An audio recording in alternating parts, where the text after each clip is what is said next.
ठाकुर जी यशोदा मैया की गोदी में बैठे हैं और सबरी गोपियां चारों ओर बैठी हैं और ठाकुर जी बैठे बैठे उदास बैठे हैं, रूठे बैठे हैं। यशोदा मैया बोली, लाला तू काहे को रूठ गयो है? बोले, मैया मैंने जो रात को तोते कही कई बार काम को करवा दे। सब गोपी बोली, मैया कहा कही लाला ने रात को? यशोदा मैया हंस के बोली, अरे कहा बताऊं, रात में मुझे यूं करो मेरो ब्याह कराए दो। मैया अब मैं बूढ़ा है तो जा रहा हूं, मेरो ब्याह करा दो। 3.5 बरस को भयो अभी, और यूं करो मैया अब का मेरो ब्याह तू बुढ़ापे में करावेगी, अब तो मेरो उम्र हैगी, मेरो ब्याह करा दे। ऐसी ऐसी बात तन्ने बनावे। सो एक गोपी बोली, अच्छा लाला ब्याह करेगो? बोले, हाँ करूंगो। कैसी छोरी ते करेगो? बोली, मैं ढूंढ के अपने आप करूंगो, जैसी मुंह को भावेगी बात करूंगो। तो सब गोपियों ने विनोद में कही, लाला इतनी सारी गोपी बैठी हैं यहाँ पे, तू अपने आप एक काम के ढूंढ के जो तो को बढ़िया लगे, बाकी गोद में जाके बैठ जाओ, जाके गोद में तू बैठ जाएगो भाई तो तेरो ब्याह करा देंगे। लाला बोलो, सांची? बोला, हाँ सांची। सोई ठाकुर जी यशोदा मैया की गोद ते उठ गए, गोपीन के घूंघट उठा में, मैया जे तो बूढ़ी है गई, जाते ना कर रो। दूसरी गोपी के पास गई, मैया जी तो कानी है या कि तो आंख ही ना है? अच्छा है नहीं, जबरदस्ती ठाकुर जी बोल रहे हैं। तीसरी गोपी को मुंह उठा के, मैया जी तो तेज लगे मुंह को, तो घर से निकाल देगी या तो ब्याह ना कर रहा हूं मैं।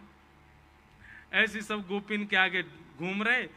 वहीं दूर एक बिना दांत वाली गोपी बैठी, बूढ़ी बिल्कुल 120 वर्ष की।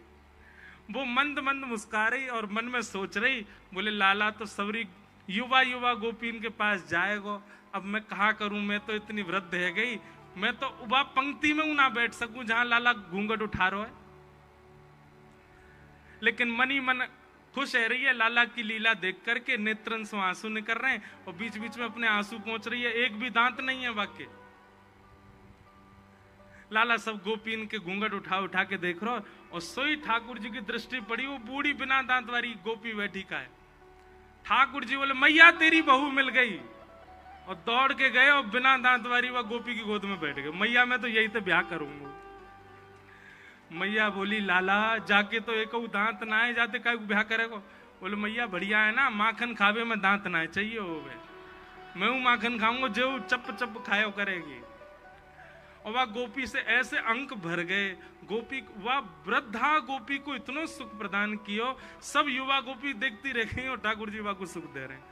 अब ये लीला सुनकर के आपके चित्त में ठाकुर जी के प्रति श्रद्धा उमड़ी, भक्ति उमड़ी, विश्वास उमड़ा कि प्रेम उमड़ा? प्रेम उमड़ा ना।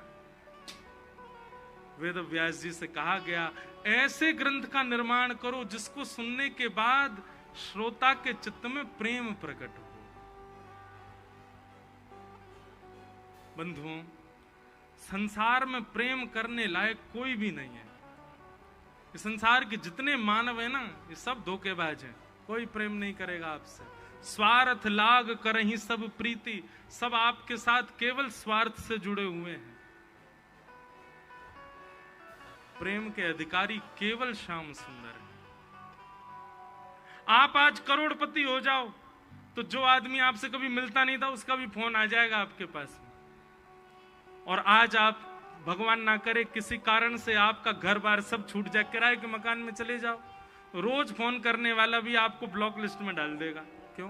अब इससे हमारा कोई संबंध नहीं। लेकिन आप करोड़पति बन जाओ, चाहे आप किराए के मकान में चले जाओ, आपके गोपाल जी आपको छोड़ के कहीं नहीं जाएंगे। आप जहां जाओगे संग जाएंगे। आप 56 भोग पाते थे तो भी गोपाल जी आपके पास रहेंगे, और आपके यहाँ एक समय की रोटी बनती है तो भी गोपाल जी आपको नहीं छोड़ेंगे। ठाकुर जी कभी त्याग नहीं। तो असली प्रेमी कौन? जो हर स्थिति में हमारे संग रहे। ऐसे तो केवल गोपाल जी। श्री कुम्मन दास जी के चरित्र में आता है कि कुम्मन दास जी के यहां पर बिछाने के लिए आसन भी नहीं था घर में। इतनी दीन स्थिति थी कुम्मन दास जी की, पर गोपाल जी उनकी गोद में आकर के खेलते थे। कुम्मन दास जी तिलक पता कैसे लगाते थे? 2 क्रिया थी। एक, यहां भैया कुछ जाके बोले आओ, यहां बाहर हल्ला नहीं करें, बस सब लोग इधर देखो। कुम्मन दास जी दो तरीका से तिलक लगाते थे, बहुत ध्यान से सुनना। एक तो उनके पास में मट्टी की एक हौद जैसी थी छोटी, वहां में जल भर लेते और जल भर के वही में अपने प्रतिबिंब को देख करके तिलक लगाते। और कई बार तिलक पतो कैसे लगाते, ठाकुर जी उनकी गोद में बैठ जाते और ठाकुर जी कहते, हाँ कुंभना यहीं धल ले श्री को, और यहीं तो खींच खींच खींच ऊपर, अरे देख टेढ़ो जा रहा हो, सीधो कर ले सीधो कर ले। लाला अब सीधो ना, मैं ठीक करूं। सो ठाकुर जी अपनी जिह्वा से अधरामृत लेके फिर उनके तिलक को सीधो करते, कुम्मन दास जी को तिलक लगाते। तू अपनो श्रृंगार करत है, ये दर्पण हाथ दिखावत है। तू है सखी बड़ भाग बड़ी, नंदलाल तेरे घर आवत है। तू है सखी बड़ भाग बड़ी, गोपाल तेरे घर आवत है। पूरी दुनिया तो भैया बाहर से सामग्री खरीद के मंदिर में लेके जाती है, पर ठाकुर जी पतो कहा करें, मंदिर में जितनी सामग्री चढ़े वहां में से बढ़िया बढ़िया चुन के धल लें, और रात में जब मंदिर बंद हो जाए सब कुम्मन दास के पास जाएं। ए देख कुम्मना तेरे काजे माला लेके आयो, गले में पहना दे। ए कुम्मना देख तेरे काजे देख बढ़िया रबड़ी मलाई लेके आयो, एक भगत लेके आयो, मैंने की तेरे संग पाऊंगो, ले तू मुंह खोल पा ले। ऐसा प्रेम कुम्मन दास जी से करते ठाकुर जी। कुम्मन दास जी के चरित्र में आता है कि जब 12-1 बजे मंदिर बंद होते हैं हमारे ब्रज में आज भी, उसका मतलब ठाकुर जी सोते नहीं है, ठाकुर जी गैया चरावे जाते हैं। लेकिन कुम्मन दास जी के काल में, कुम्मन दास जी के समय पर ठाकुर जी गैया चराने नहीं जाते थे, कुम्मन दास जी के पास आ जाते, और कुम्मन दास जी जो कर रहे होते थे ठाकुर जी उनके हाथ बटाते।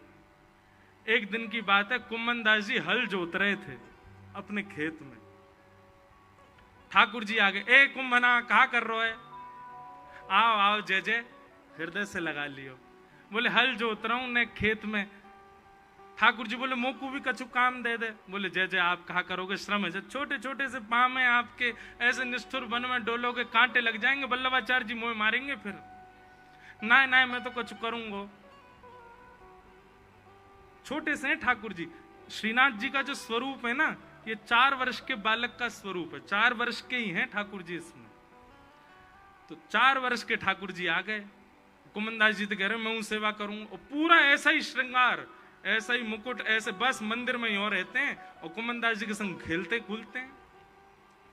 तो कुम्मन दास जी ने कही एक काम करो, मैं हल जोत रहा हूं, तुम पीछे बीज लेके चलो, सुंदर बीज उछालते चलो। सो ठाकुर जी अपनी पीताम्बरी में यहां बीज धर लेते। अभी इसी कलिकाल की घटना, और वो खेत आज भी हैं जहां ठाकुर जी ने अपने हाथन से बीज बोए हैं, कुम्मन दास जी के खेत। कुम्मन दास जी हल लेके चल रहे हैं और श्री ठाकुर जी ऐसे बीज उड़ाते हुए चल रहे हैं, बीज उछालते हुए चल रहे हैं। ये लीला होती क्यों? कुम्मन दास जी का धर्म प्रधान नहीं है, कुम्मन दास जी का अर्थ प्रधान नहीं है, कुम्मन दास जी का मोक्ष प्रधान नहीं है, कुम्मन दास जी का प्रेम प्रधान है। हम धर्म की कोई हम तो धर्म के बिना प्रेम में जा ही नहीं पाओगे। धर्म अर्थ काम मोक्ष की सिद्धियां पार करके ही प्रेम में जा पाओगे। कोई धर्म की सिद्धि ना चढ़ाओ, सीधा प्रेमी बन जाए, अपराध बनेगा उससे। वृंदावन की रीति में सीधे छलांग मार रहे हैं आजकल कई सारे लोग। 4 दिना की भक्ति है तो ही वृंदावन कूद जाएंगे और वहां पे फिर उस भाव से रहने। इतनी जल्दी नहीं, वृंदावन को बुलाने दीजिए, वृंदावन को आमंत्रण देने दीजिए। आपको इस प्रकार की स्थिति होनी चाहिए कि अब आप रह ही नहीं पाओगे, प्राण चले जाएंगे, अब वृंदावन नहीं गए तो तब जाइए वृंदावन। केवल वहां का आओ भाव बढ़िया लग गया, वहां की हवा बढ़िया लग गई, वहां के लोग बढ़िया लगे, पहुंच गए वृंदावन। नहीं, इतनी जल्दी मत करो, नहीं तो वृंदावन के मूल रूप को आप जान नहीं पाओगे। प्रेम, वृंदावन में प्रेम प्रदान, उस प्रेम को हृदय में उस प्रेम का बीज यदि बोने का काम हमारे हृदय में कोई करता है, प्रेम लक्षणा भक्ति का बीज बोने का काम यदि हमारे चित्त में कोई करता है, तो वो श्रीमद् भागवत की कथा। यदि किसी व्यक्ति ने भागवत जी का आश्रय नहीं लिया, वो प्रेमी कभी नहीं बन पाएगा ठाकुर जी का। भागवत जी का निर्माण ही प्रेम के लिए किया गया। इस प्रकार वेद व्यास जी महाराज ने भागवत जी की रचना की। वही भागवत की कथा आपने अपने पुत्र श्री सुखदेव जी को प्रदान की। सुखदेव जी ने वही भागवत की कथा परीक्षित को सुनाई। सौनकादि ऋषियों ने प्रश्न किया, ये परीक्षित कौन है? तो परीक्षित के वंश के विस्तार के रूप में थोड़ी महाभारत की कथा सुनाई। और उसी महाभारत प्रसंग में कुंती स्तुति, भीष्म पितामह की स्तुति आदि आदि मैंने बहुत विस्तार से कई बार कही है, सबको सुनाया। अंततो गत्वा पांडव परीक्षित को राज्य गद्दी पर बिठा करके स्वर्गारोहण को चले गए। परीक्षित राजा को दिग्विजय के समय एक दिन कलयुग मिला। बहुत ध्यान से सुनिएगा। और कलयुग को राजा परीक्षित ने 5 जगह प्रदान की हैं। बहुत आश्चर्य की बात है, कलयुग के पास केवल 5 स्थान हैं, सब जगह नहीं है कलयुग। इस समय इस पंडाल में कलयुग है कि नहीं बताइए? नहीं है, आ ही नहीं सकता यहां पर।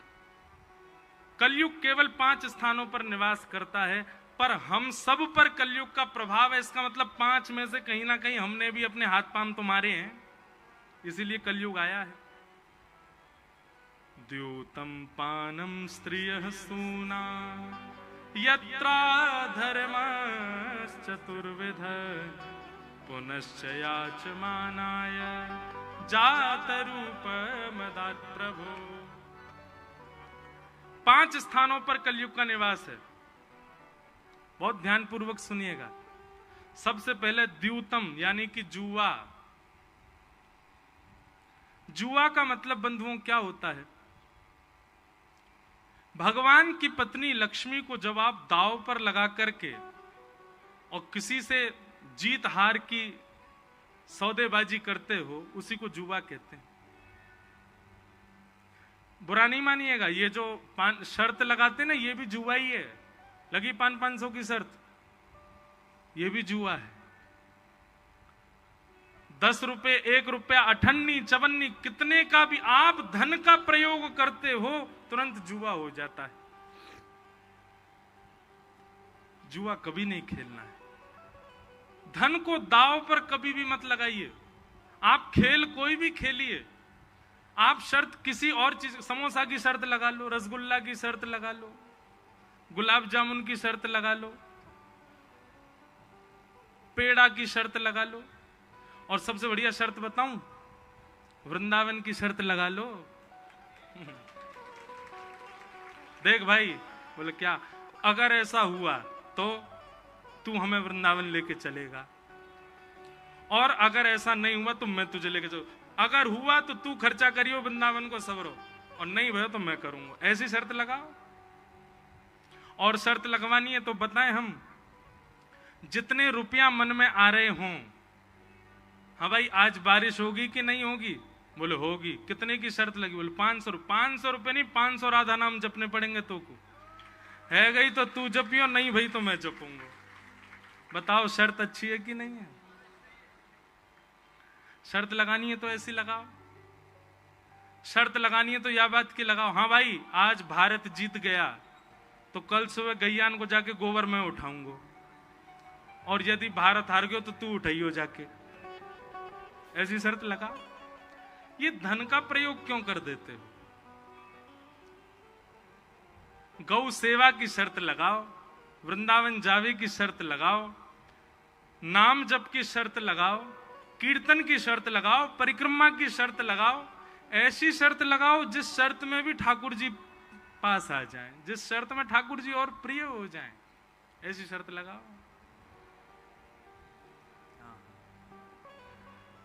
तो जुआ सबसे पहला स्थान कलयुग का, द्यूतम। जुआ बदलिए, खेल कोई भी खेलो। क्रिकेट खेलो, 2 टीम बना लो, दोनों टीमों में यही रख लो। बोले क्या करना है? बोले जो टीम हारेगी वो जीतने वाली टीम को वृंदावन का ट्रिप देगी फ्री में। ऐसे खेलो।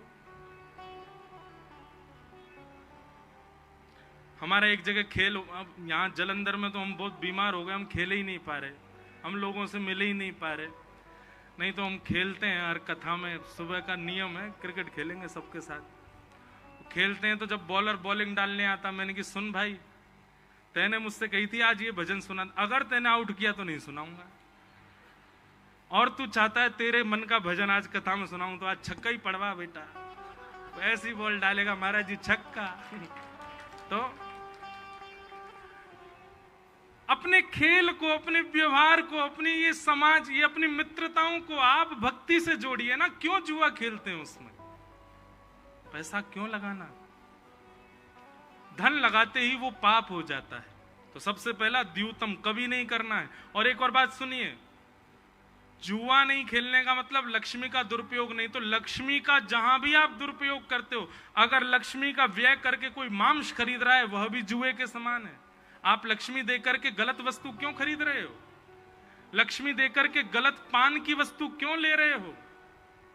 लक्ष्मी देकर के आप दुरुपयोग, गलत काम के लिए लक्ष्मी दे रहे हो, गलत चीजों में लक्ष्मी का व्यय कर रहे हो, वह भी जुए के समान है। लक्ष्मी को कहीं भी गलत स्थान पर देना वो पाप के समान है। दूसरी बात, पानम, पान, पानम का मतलब है मदिरा पान। इसमें कलयुग का निवास है। संभवतः इस पंडाल में तो कोई भी ऐसा नहीं बैठा होगा जो पानम करता हो। पर सुनो अब एक बात, अब आप लोग फंस गए हो। अब जो भी पानम करने वाला पंडाल में बैठा है वो फंस चुका है। क्यों? क्योंकि अब हम मंच से ऐसा कुछ बोलने वाले हैं, आज के बाद, अब कथा सुनने के बाद अगर आपने पान किया, अगर आपने यहां कथा सुनने के बाद पुनः अपनी जिह्वा पर उस असद वस्तु का सेवन किया, तो आपके पूर्व के पाप, आपके पूर्वजों के पाप, आपके परिवार के समस्त पाप मल्टीप्लाई इनटू 1000 होके आपको लगेंगे। अब करो। आपको एक बात कहें, श्राद्ध पक्ष चल रहा है और श्राद्ध के नियमावली में बताते हैं कि जो बालक पान करता है और कभी श्राद्ध आने पर अपने माता पिता को तर्पण करता है या उनके नाम से ब्राह्मण भोज कराता है, तो उसके पितृ भी उसके हाथ का जल स्वीकार नहीं करते। भैया आपसे हमारी प्रार्थना, नशा करवे को इतना ही शौक है तो हमारी किशोरी जी के नाम को कर लो, कथा को कर लो, ठाकुर जी को कर लो। आज भारत में सबसे ज्यादा युवा अपने प्राणों का बलिदान कर रहे हैं नशा करके, प्राणों की आहुति दे रहे हैं। क्यों प्राण निकल रहे हैं? बोले ये नशा कर लिया, ये नशा कर लिया। अब दुनिया भर के नशा करते हैं, उससे प्राण निकल रहे हैं युवाओं के। हमें कहना बहुत उचित तो नहीं लग रहा है, पर नशा करने वाला हर व्यक्ति जानता है कि नशा करने से प्राण निकल जाते हैं। तो मतलब आपको पता है कि आप प्राण त्यागने के लिए ही नशा कर रहे हो। तो जब पता ही है कि प्राण निकलने ही है, प्राण त्यागने ही है, तो अपने देश के लिए शहीद होने के लिए जाइए ना। वहां जाइए, वहां जाकर के देश की सुरक्षा कीजिए। वहां इतने सारे माँ के पूत, वहां इतने सारे माँ के बालक, कितनी हमारी बहनों के पति अपने अपने जीवन का दान कर देते हैं पूरे राष्ट्र की रक्षा के लिए।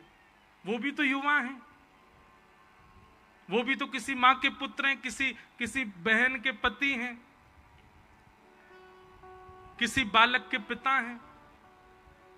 क्यों त्याग कर रहे हैं वो इतनी युवावस्था में अपने प्राणों का, केवल अपने देश के लिए? और हम लोग किस लिए प्राण त्याग रहे हैं? वो नशा करके त्याग रहे हैं। सत्य बताएं तो शव यात्रा में जाने वाली भी बात करते हैं, बहुत पीता था, पिए पड़ा रहता था नाली में। मतलब जिस शव यात्रा में दूषित व्यक्ति की भी प्रशंसा कर दी जाती है, नशे से मरने वाले की तो वहां भी प्रशंसा नहीं करता कोई भी, फिर भी नशा करते हैं लोग। आपको पता है, एक बात हम कथा में कहते हैं कि तंबाकू की जो खेती होती है ना, उसमें बाउंड्री की आवश्यकता नहीं होती। तंबाकू खेती होती पंजाब में, नहीं होती, गुजरात में होती है। उसमें बाउंड्री बनाने की जरूरत नहीं है। बाउंड्री क्यों बनाई जाती है? क्योंकि जानवर उजाड़ देते हैं, जानवर खा जाते हैं। और सबसे ज्यादा हरा भरा खेत होता है तंबाकू का, और हरा भरा खेत देखते ही गधा मचल जाता है, लेकिन तंबाकू खेत में गधा भी नहीं जाता। सोचो, गधा भी नहीं खाता उसको, गधा भी नहीं लेता अपनी जीभ पर। और जब मानव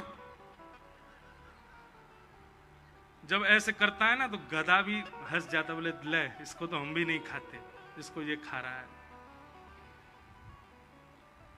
इसलिए भैया, भक्ष भक्ष सेवन, तांबूल लो, ठाकुर जी की प्रसादी बीड़ा पाओ, पान पाओ, मिष्ठान मुखवास लो, लेकिन तंबाकू नहीं, मदिरा नहीं, ऐसा कोई भी पदार्थ नहीं लेना है जिससे हमारा चित्त एक क्षण के लिए भी अनकॉन्शियस होता है, एक क्षण के लिए हम अपने आपे से बाहर हो जाते हैं। ऐसी सब पदार्थों को सेवन करने से कलयुग का प्रभाव होता है।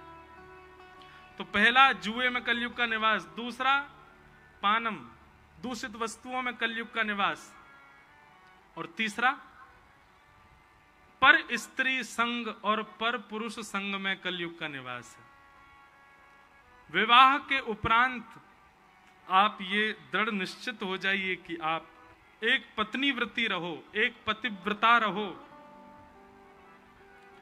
अगर उसके उपरांत आपका मन कहीं और जाता है, अरे किसी के रूप पर भी जाता है, तो भी आपके ऊपर कलयुग का प्रभाव हो जाएगा। इसलिए भैया ये दृढ़ता पूर्वक करो। चौथा निवास स्थान कलयुग का कौन सा है? कलेश, लड़ाई झगड़ा विवाद, मार काट, एक दूसरे की टांग खींचना, उल्टा सीधा बोलना, तेज आवाज में बात करना, मारपीट करना, जबरदस्ती विवाद बढ़ाना। पता चल रहा है कि ये सामान्य रूप से थम सकती है बात, नहीं, हमको तो विवाद ही करना है। इस प्रकार का स्वभाव जिनका होता है, उन पर कलयुग का प्रभाव होता है। और पांचवा और अंतिम स्थान है कलयुग का बिना मेहनत के कमाया गया धन, बिना परिश्रम के कमाया गया धन। इन 5 स्थानों में कलयुग का निवास है। इन 5 स्थानों से स्वयं को बचाओ। इस प्रकार कलयुग को 5 स्थान दिए। परीक्षित जी महाराज स्वयं भटक गए, सिर पर मुकुट पहन लिया जरासंध का। अनीति का धन आते ही उनके मस्तिष्क में भी कलयुग के जीवाणु प्रकट हो गए। शमीक ऋषि के आश्रम गए और वहां समाधि में बैठे शमीक ऋषि से जल की याचना की, पर जल ना मिलने पर उनको अपना अपमान बोध हुआ और गले में मरा हुआ सर्प डाल दिया। शमीक ऋषि के पुत्र श्रृंगी ने आपको 7 दिन में मरने का श्राप दिया। जन्मेजय पुत्र को राज्य गद्दी पर बिठा करके राजा परीक्षित वन में गए और वन में जाकर के सब संतों से पूछा कि म्रियमाण व्यक्ति की मुक्ति का उपाय क्या है, जल्दी मरने वाले की मुक्ति का उपाय क्या है। तभी उस सभा में श्री सुखदेव जी महाराज का आगमन हुआ और सुखदेव जी के आते ही आपने उनके चरणों में प्रणाम करते हुए कहा, भगवान मेरे जीवन के केवल 7 दिन बचे हैं, मुझे मुक्ति का उपाय बताइए। अतः पृच्छामि संसिद्धिं योगिनां परमं गुरुं पुरुषस्य यत् कार्यं म्रियमाणस्य सर्वथा। महाराज मेरे जीवन के केवल 7 दिन बचे हैं, कृपा करके मुझे बताओ मैं क्या करूं। अतः पृच्छामि संसिद्धिं योगिनां परमं गुरुं पुरुषस्य यत् कार्यं म्रियमाणस्य सर्वथा। चरणों में प्रणाम करते हुए कहा कि मेरे जीवन का 7 दिन बचे भगवान, मुझे भगवत प्राप्ति, मुझे मुक्ति का साधन बताओ। अब यहां से द्वितीय स्कंद प्रारंभ होता है। अब हम बहुत जल्दी जल्दी कथा के क्रम को प्रणाम करेंगे। सुखदेव जी महाराज ने सबसे पहले तो परीक्षित के चित्त से मुक्ति की इच्छा को नष्ट किया। परीक्षित मुक्ति की कामना मत करो, तुम भक्ति की कामना करो। मुक्ति और भक्ति में अंतर क्या है, मैं कथाओं में बताया करता हूं। मुक्ति मतलब मृत्यु के पश्चात भगवान का दर्शन, और भक्ति का मतलब जीते जी भगवत दर्शन। मुक्ति और भक्ति। व्यक्ति अगर मुक्ति की कामना से जीवन जी रहा है तो मृत्यु के बाद भगवान का दर्शन होगा, पर भक्ति के पथ पर चल करके अपना जीवन जी रहा है तो जीते जी जीवित अवस्था में उसको ठाकुर जी मिलेंगे। और एक बात याद रखिएगा, हम जितने भी भक्तों के चरित्र सुनते हैं, किसी ने भी वैकुंठ में जाके भगवान का दर्शन किया ऐसा कभी कथा में नहीं सुनते हम। सबने अपनी जीवित अवस्था में ठाकुर जी को प्रकट किया। एक तो ऐसी भक्त है मुझे बड़ी प्रिय, मेरे कई प्रिय भक्त हैं, उनकी चर्चा में बहुत कम करता हूं कथा में। एक भक्त की स्मृति आई,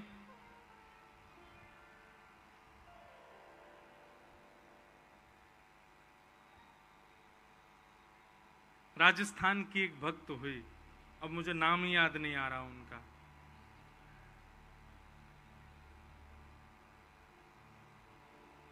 अब जब याद आएगा तब सुनाऊंगा, आगे चलते हैं। अभी अभी बस स्मृति में आया था, पर किसी व्यक्ति को मैंने उबासी लेते देख लिया तो भूल गया मैं।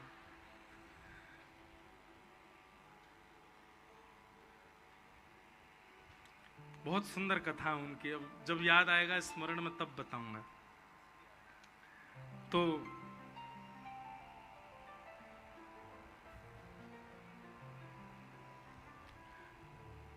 अब जब तक याद नहीं आवे तब तक आगे ही नहीं बढ़ पा रहा मैं, इसीलिए हम बार बार कथा में कहते इधर देखो, सावधानी सुनो। वाह, तुमको कैसे पता भाई, ये हमारे मन में झांक रहे हैं क्या। अजब कुमारी, हाँ, राजस्थान की एक परम भक्त, मैंने सुनाई है कथा इनकी पहले भी, पर बहुत कम सुनाई है। अजब कुमारी, जिनके लिए श्रीनाथ जी गोवर्धन से उदयपुर के पास नाथ द्वार चले गए। अजब कुमारी, अजब कुमारी का चरित्र ऐसा है कि वो ब्रज दर्शन करने आई और जैसे ही गिरधर स्वरूप का दर्शन किया, इतनी मोहित हो गई ठाकुर जी के स्वरूप में। उनके पिताजी राजा थे, वापस लेकर के जब गए तो अजब कुमारी को ज्वर चढ़ने लगा, बुखार आता था रोज। बड़े बड़े वैद्य आकर के उनको औषधि देते, लेकिन उनका ज्वर नहीं टूटता। तो एक दिन उन्होंने अपने पिताजी से कहा, पिताजी मेरा ज्वर औषधियों से नहीं जाएगा। क्यों? बोले मुझे कृष्ण प्रेम रोग लगा है और इसकी औषधि केवल कृष्ण दर्शन ही है। दो औषधि हैं कृष्ण प्रेम रोग की, या तो कृष्ण दर्शन या ब्रजवास। इन दो से ही कृष्ण प्रेम का जो रोग है वो दूर हो सकता है। कैचम कैच चल रही भैया कथा में, नहीं शांति से कथा सुन ले। हमारा गलो सूख रहो बिना पानी के, हम भी तो कथा कर रहे हैं और लोग यूं सोचते हैं ये दो एसी में बैठे हैं इसलिए इनको बढ़िया आनंद होगा। आके देखो इनमें से भी गर्म हवा निकल रही है।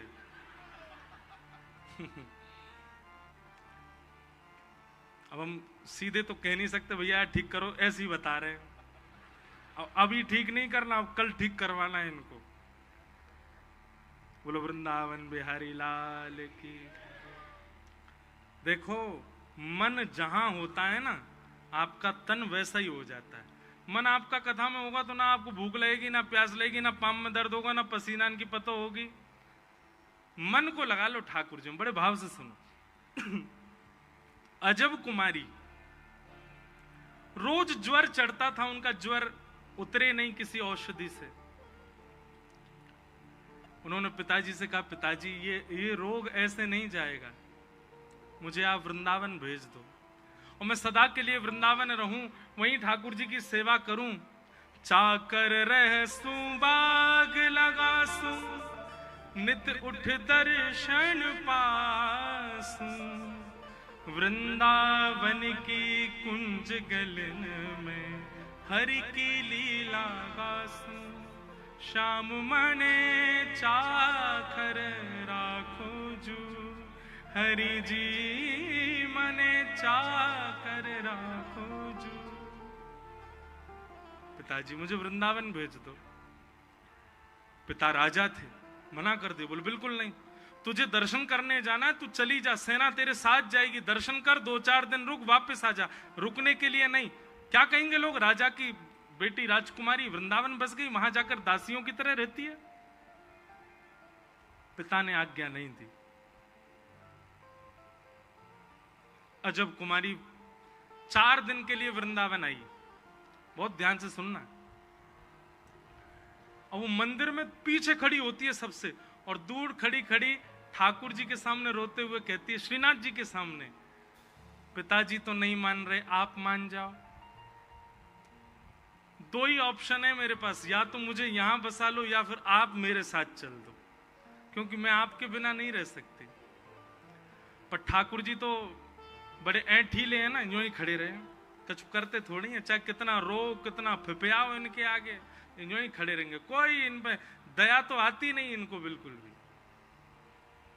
अजब कुमारी ने लेकिन इसका एक उपाय ढूंढा और मंदिर के अधिकारी के पास जाकर के बोली, मुझे मंदिर में कोई सेवा दे दो। अधिकारी जी बोले, मंदिर में तो सारे पुरुष ही सेवा करते हैं, और तुमको कैसे सेवा देते हैं। बहुत प्यार प्रार्थना की तो अधिकारी जी बोले, अच्छा तुमको कुछ कला आती है, नाचना आता है, गाना आता है, कुछ आता है तुम पे। बोले, मैं राजकन्या हूं, राजकुमारी हूं, राजकुमारियों को ज्यादा ऐसे नाचना गाना वो नहीं है, हमारे पिताजी को पता चल गया तो बहुत नाराज होंगे। तो बोले, फिर क्या क्या करोगी ठाकुर जी, क्या कुछ तो करो सेवा।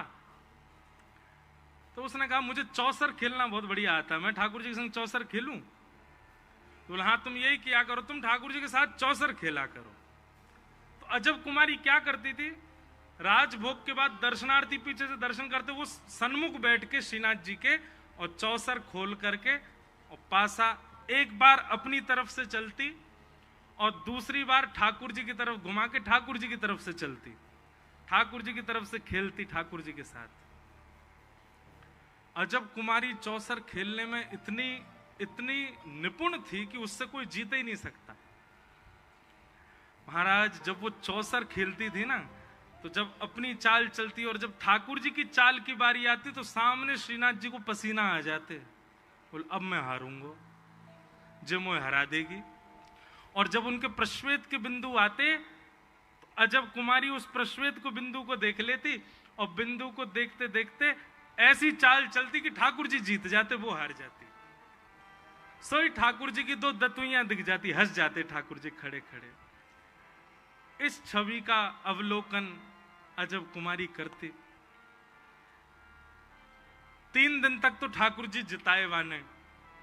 अब आया चौथा दिन, जिस दिन उसको वापस जाना था। आज सुबह से ही आंखें लाल पड़ी हैं, मन घबरा रहा है, हाथ पैर कांप रहे हैं कि अब वापस जाना है। और ठाकुर जी यहां मंद मुस्काए, बिल्कुल सज धज के खड़े, आ जाऊं मैं जीतूंगा। अजब कुमारी ने सामने चौसर बिछाया और ठाकुर जी को देख रही है, अश्रु भरे हैं नेत्रों में, क्रोध में देख रही है। बोले, आज नहीं जीत पाओगे आप, हर बार आप जीतोगे ऐसा थोड़ी होगा, आज तो मैं हरा के जाऊंगी आपको। तो मानो मनी मन ठाकुर जी कह रहे हैं, मेरी नाक कट जाएगी, ऐसा मत करे, मुझे जिता जा। अजब कुमारी बोली, आज नहीं जिताऊंगी, आज तो आपको हारना ही पड़ेगा।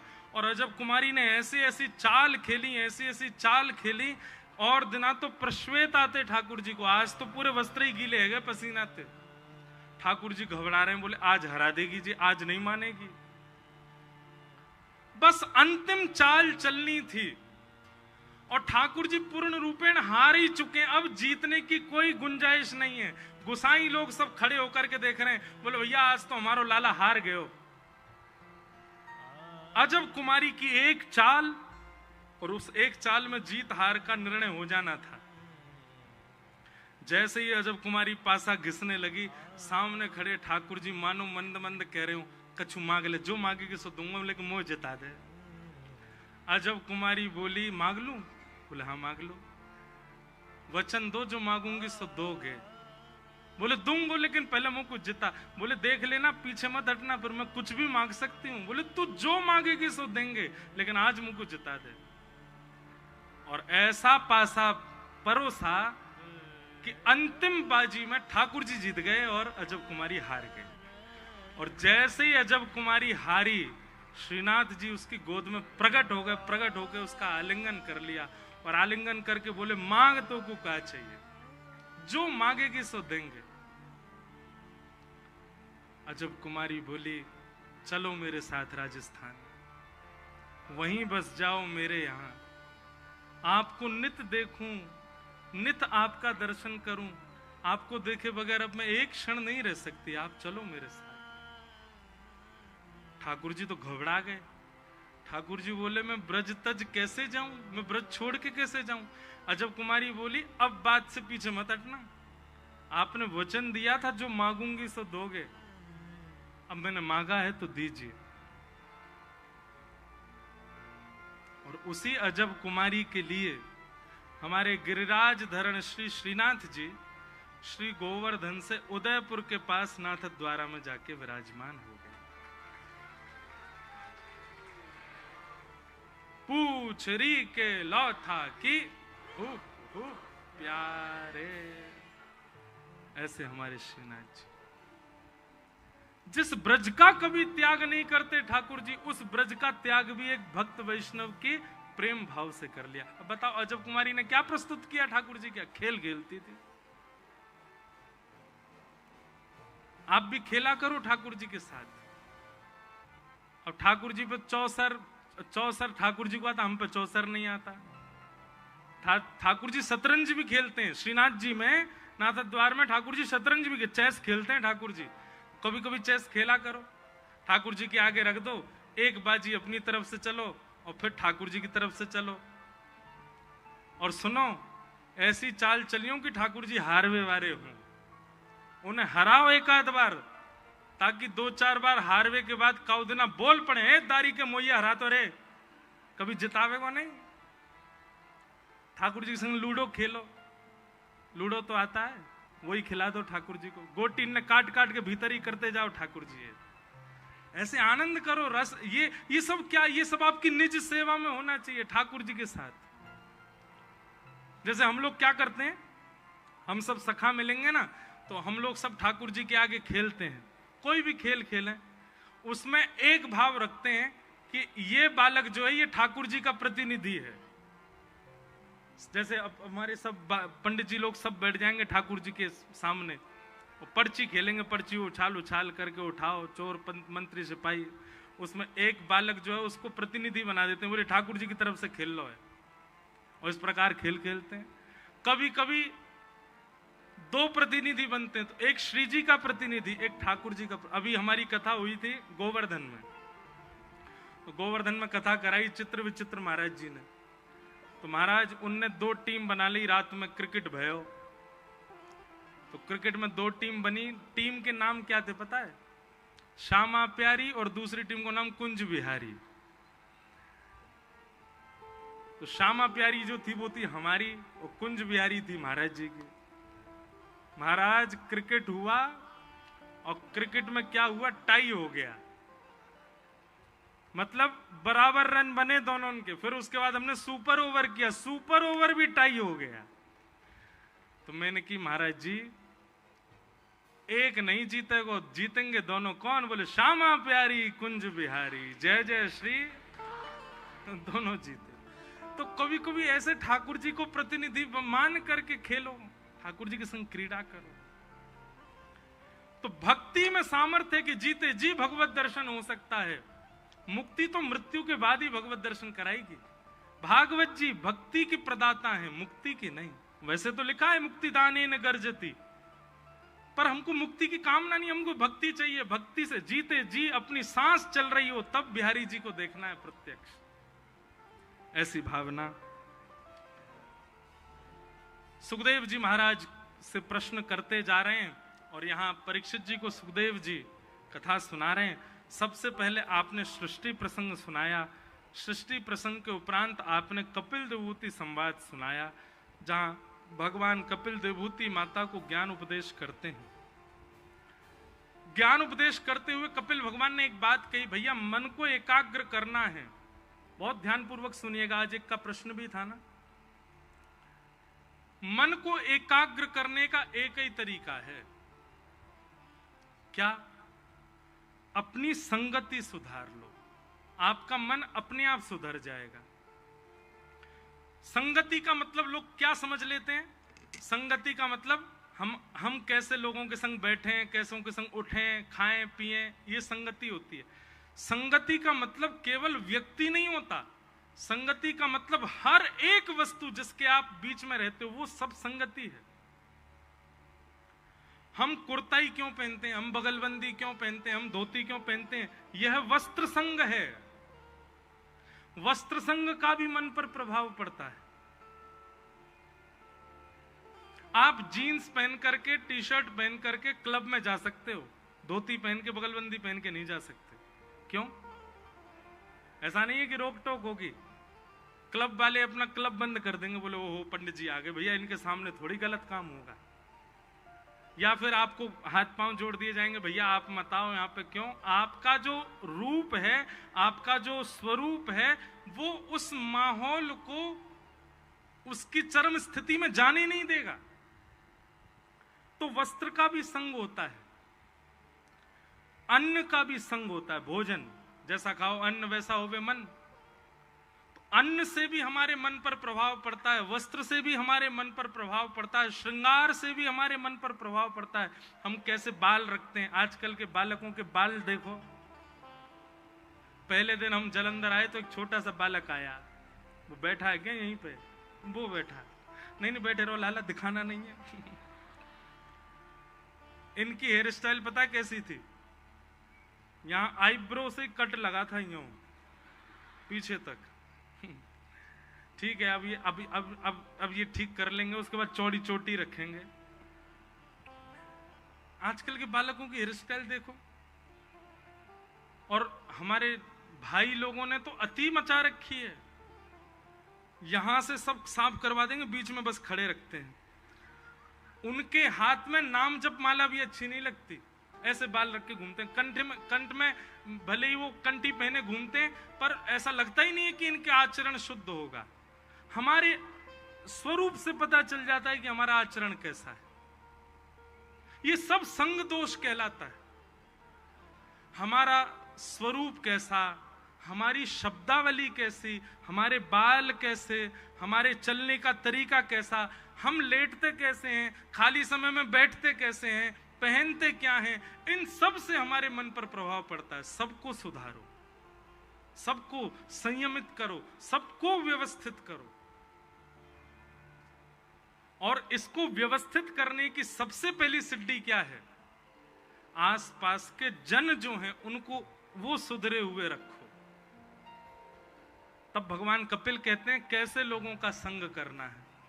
तितिक्षव कारुणिका श्रुहिद सर्वदेहिना अजात शत्रव शांता साधव साधुभूषणात्। ये पंच लक्षण जिसमें हूं उसका संग करो। सबसे पहला सहनशील व्यक्ति हो, दूसरा करुणावान दयावान व्यक्ति हो, तीसरा सुहृदय सर्वदेही नाम सबका भला चाहने वाला हो, चौथा अजात शत्रव किसी से शत्रु ना मानता हो, और पांचवा शांता। ये पंच लक्षण जिसमें हो उसका संग करना प्रारंभ करो। हमने ये देख लिया ये पांचों लक्षण केवल और केवल गैया में दिखते हैं, गौ माता में ये पांचों लक्षण हैं। सबसे पहला सहनशीलता, दूसरा दया, सब पर दया करती है, तीसरा सुहृद सर्वदेही नाम सबका सुहित चाहती है, सबका भला चाहती है, चौथा किसी को अपना शत्रु नहीं मानती, और पांचवा शांत मौन रहती है। गौ संग करने से भी आपका मन एकाग्र हो जाएगा, गौ गव्यों का संग करने से भी आपका मन एकाग्र हो जाएगा। कुछ नहीं तो रोज सवेरे बस दफ्तर जाने से पहले 5 मिनट गैया के पास जाकर के खड़े हो जाओ, नेक हाथ फेरे आओ, वही से आप अपने मन की स्थिति देख लेना कितनी एकाग्र हो जाएगी। और यदि ये नहीं कर सकते वैसे तो करना चाहिए, नहीं तो ये पंच लक्षण जिसमें हूं उसका संग करो। लेकिन इन पंच लक्षणों वाला मानव आपको मिल ही नहीं पाएगा। हमने खूब ढूंढ लिया, जब हम खुद ही नहीं है तो फिर दूसरे में कैसे देखें? ये पंच लक्षण हम में ही नहीं है, आप में है। सहनशीलता है, सबसे पहला लक्षण है सहनशीलता। अभी 10 मिनट के लिए यदि पंखे बंद कर दिए जाएं, माइक बंद कर दिया जाए, तो आप सब असहनीय हो जाओगे, उठ उठ करके जाने लग जाओगे। चलो ये तो रही तन की स्थिति, पर आपकी मन की स्थिति भी असहनीय है। कोई आपके मुख पर आपकी ही गलती बता दे तो आपसे सहन नहीं होगा, हम सहनशील हैं ही नहीं। तो इन पंच गुणों से युक्त जो है उसका संग करना शुरू कर दो, आपका मन एकाग्र हो जाएगा। परंतु ये पंच गुण या तो वृक्षों में है या गैया में है। इन दोनों के सहायक बन जाओ, आप अपने आप शांत होते चले जाओगे। इस प्रकार भगवान कपिल ने बहुत सारे भाव बताए। समस्त भावों को हम प्रणाम मात्र करते हैं। देवहूति माता को ज्ञान उपदेश किया भगवान कपिल ने। हम जो जो विषय रह जाएंगे उनको आगामी जो 4 दिन के सत्र है ना उसमें लेते रहेंगे। आज तो केवल प्रणाम मात्र कर चलें। कपिल देवहूति संवाद को प्रणाम करते हुए आगे बंधुओं ध्रुव जी की कथा सुनाई गई। भगवान के परम भागवत भक्त हुए श्री ध्रुव जी महाराज, जिन्होंने बहुत अल्प अवस्था में भगवत प्राप्ति कर ली। ऐसा नहीं है बंधुओं की उन्होंने अल्प अवस्था में भगवत प्राप्ति कर ली। ध्रुव जी महाराज अनेक जन्मों से भगवत प्राप्ति के लिए तप कर रहे थे। जीवन के केवल 5 वर्ष तप के बचे थे, वो ध्रुव जी के रूप में उन्होंने किए, भगवान उनको मिल गए। हमारा आपका ना जाने कितने जन्मों का तप अभिशेष है। करते रहिए, जपते रहिए, जैसे ही वो अवधि पूर्ण होगी ठाकुर जी मिलेंगे। दूसरी बात, भगवत प्राप्ति में कितना समय लगता है ये जरूरी नहीं है। भगवत प्राप्ति के लिए कितने वर्ष का तप है ये आवश्यक नहीं है। जितने दिन का भी तप है उतने दिन में उत्कंठा कितनी है, उतने दिन में उत्सुकता कितनी है, ये ज्यादा आवश्यक है।